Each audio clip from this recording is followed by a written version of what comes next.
Bonjour, c'est Hankook, j'espère que tu vas bien. En tout cas, moi, ça va. Alors aujourd'hui, on va se retrouver dans la troisième partie et on va parler de l'alimentation. Alors, dans la musculation, il faut savoir que l'alimentation, c'est hyper important parce que ça va conditionner ton volume musculaire. Donc, si tu te nourris pas assez ou d'une manière adaptée, tes résultats vont être dérisoires. Et c'est pas vraiment le but recherché. Donc, c'est pour ça qu'il faut savoir que l'alimentation dans ce domaine-là représente 60% des résultats musculaires. C'est pour dire ça à quel point c'est important. Donc, ça veut dire que concrètement, tu vas faire 6 à 7 repas étalés toutes les 2 à 3 heures, mais pas davantage. Sinon, tu entreras dans la phase catabolique. La phase catabolique, c'est la destruction du muscle. Donc, c'est ce qu'on appelle être dans une prise de masse, donc un excédent calorique. Et au bout de 3 ans, quand tu auras bâti une certaine quantité de masse musculaire, à ce moment-là, tu pourras faire une sèche. C'est ce qu'on appelle être en déficit calorique. Ça permettra de dégraisser et d'enlever en même temps la flotte. Alors, il faut que tu aies des macronutriments qui soient bien présents. Donc, les macronutriments, c'est quoi? Les macronutriments, c'est les glucides, les lipides, évidemment, la fameuse protéine. Ça, c'est important parce que la protéine, c'est l'élément constructeur du muscle. Tu vois, la preuve, le muscle est constitué de protéines, mais ce n'est pas le seul élément bâtisseur. Il y en a d'autres qui sont importants, comme les lipides, mais aussi les glucides. Alors, en général, pour la protéine, il faut prendre à peu près 2 à 3 grammes de protéines par kilo de poids de corps. Pour les glucides, c'est 3 à 4 grammes de glucides par kilo de poids de corps. Et enfin, pour les lipides, c'est 1 gramme de lipides par kilo de poids de corps. Alors, on va commencer par les protéines, élément roi constructeur des muscles, mais pas le seul. Alors, dans les protéines, qu'est-ce que tu as? Tu as la viande, donc la viande rouge, de préférence à 5% de matière grasse, autant la prendre le plus bas possible. Ensuite, tu as la volaille, donc le poulet, la dinde, qu'on ne présente plus. Tu as également l'œuf, qui a une haute valeur nutritionnelle, donc ce qui en fait une source de protéines très intéressante. C'est 7 grammes de protéines par œuf. Donc tu vois, ça te fait aussi un apport très intéressant, bien chargé en protéines.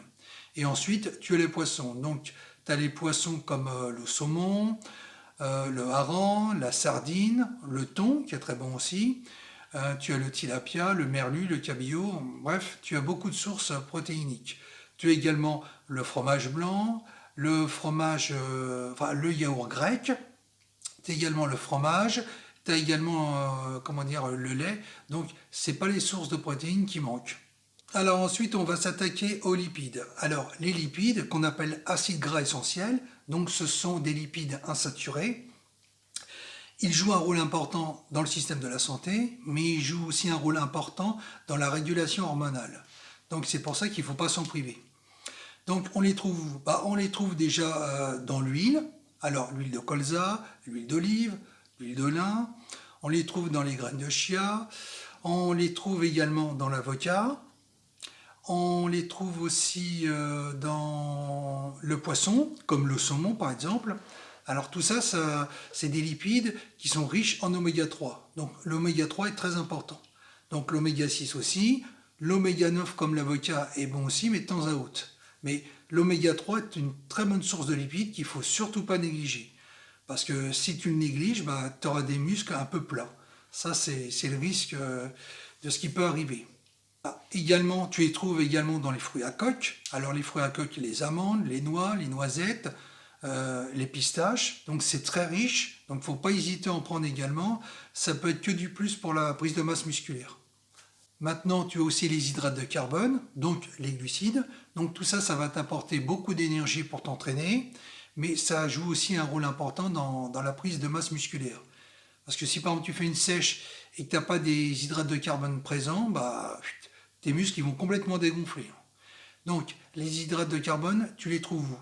Tu les trouves principalement dans les pommes de terre, les patates douces, le riz brun, le riz complet, les spaghettis complètes, le pain blanc, le pain complet, le quinoa, mais aussi dans les flocons d'avoine.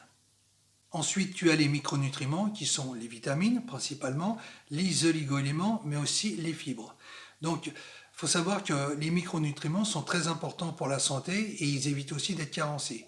Et tu vas les retrouver notamment dans les fruits qui sont bourrés de vitamines, donc surtout pas s'en priver, mais tu vas aussi les retrouver dans des comment dire, vitamines sous forme de cachet, donc la vitamine C, mais aussi les cocktails vitaminiques qui sont aussi d'une aide précieuse. Donc tout ça, ça doit être inclus dans ta diète parce que c'est vraiment important et ça constitue aussi un plus. Et enfin, très très important, tu as l'hydratation. Alors ça, bon sang, c'est hyper important. Parce que le corps est constitué de 70% d'eau et les cellules musculaires sont aussi composées d'eau. Donc il faut bien t'hydrater. Et il ne faut pas attendre d'avoir soif pour s'hydrater.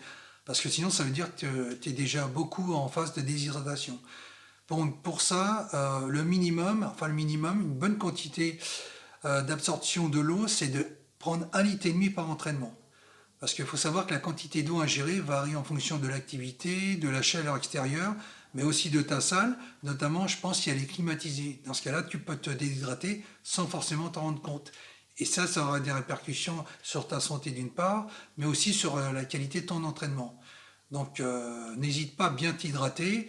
Ça va aussi optimiser ta prise de masse musculaire. Donc, tu vois, dans l'ensemble, chaque détail compte. Donc, ne pas s'en priver.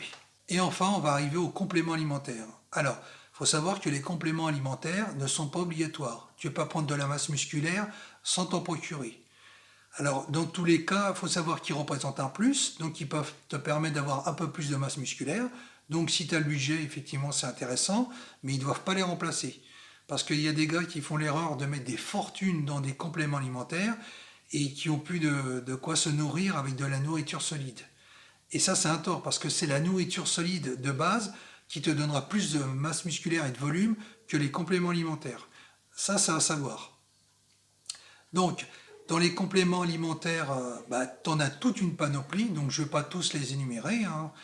Il y a plein de sites où tu pourras trouver des informations dessus, Fitness Boutique, Nutrimuscle, etc.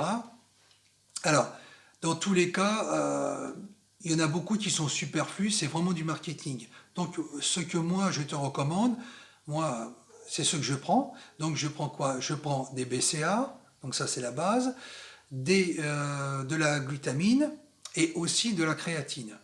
Alors, dans les BCA, ceux-ci contiennent 3 acides aminés différents. Donc, la valine, la leucine et l'isoleucine. Donc, ça, c'est 3 acides aminés très intéressants pour des bodybuilders. Donc, ça ne va pas t'apporter de la masse musculaire, mais ça va te donner une bonne endurance musculaire. Et ça, c'est important pour bien mener ton entraînement à terme et pouvoir finaliser ta séance. Deuxièmement, tu as la glutamine. Donc la glutamine, le corps en fabrique, mais vraiment en faible quantité.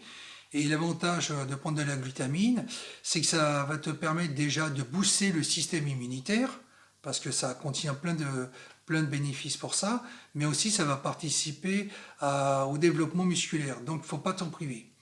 Et enfin le troisième, que je mets en dernier, mais qui pour moi prend toute sa place, c'est la créatine. Ça, c'est un des meilleurs compléments alimentaires qui existent sur le marché. Parce que tu en as beaucoup qui te promettent monts et merveilles, mais tout ça, c'est du marketing. Tandis que la créatine, son avantage, c'est déjà qu'elle fonctionne parfaitement et qu'elle tient vraiment ses promesses. Donc, bon, il y a eu plein d'études dessus. Elle fonctionne, pour faire court, sur une rétention d'eau intracellulaire. Donc, pas intra-sous-cutanée, mais intracellulaire. Donc, tout ça, ça apporte plus de force, ça apporte plus de masse musculaire, ça permet de faire des entraînements plus longs ou de soulever plus lourd. Donc, c'est vraiment plein de bénéfices. Donc, ça, il faut vraiment que ça soit inclus dans tes compléments alimentaires que tu choisiras. Donc la glutamine comme la créatine sont des compléments alimentaires qui s'utilisent par cure. Et enfin avec ça, moi je prends des vitamines, donc je prends de la vitamine C, je prends aussi des cocktails vitaminiques. Alors la vitamine C, ça c'est très bien parce que ça protège le corps, ça a des vertus pour la peau, le système immunitaire, donc ça joue aussi un rôle dans la prise de masse musculaire. Donc tout ça c'est vraiment intéressant, quoi. Parce que en général, la vitamine C, on n'en prend pas assez et il est stipulé qu'il faut en prendre 1 gramme par jour, mais 1 gramme c'est trop peu. Tu peux aller jusqu'à 3 à 4 grammes par jour. Donc après, ça varie en fonction que tu te sois entraîné ou non. Ça, c'est ce que me disait un médecin, quoi. 3 à 4 grammes, elle sera efficace, la vitamine C, mais si tu n'en prends qu'1 gramme, ça va vraiment être sous-évalué, quoi. Et avec ça, je prends également un cocktail vitaminique. Donc ça contient comment dire, plein de vitamines, des oligo-éléments, des minéraux, donc du zinc, du magnésium, du fer, plein de choses.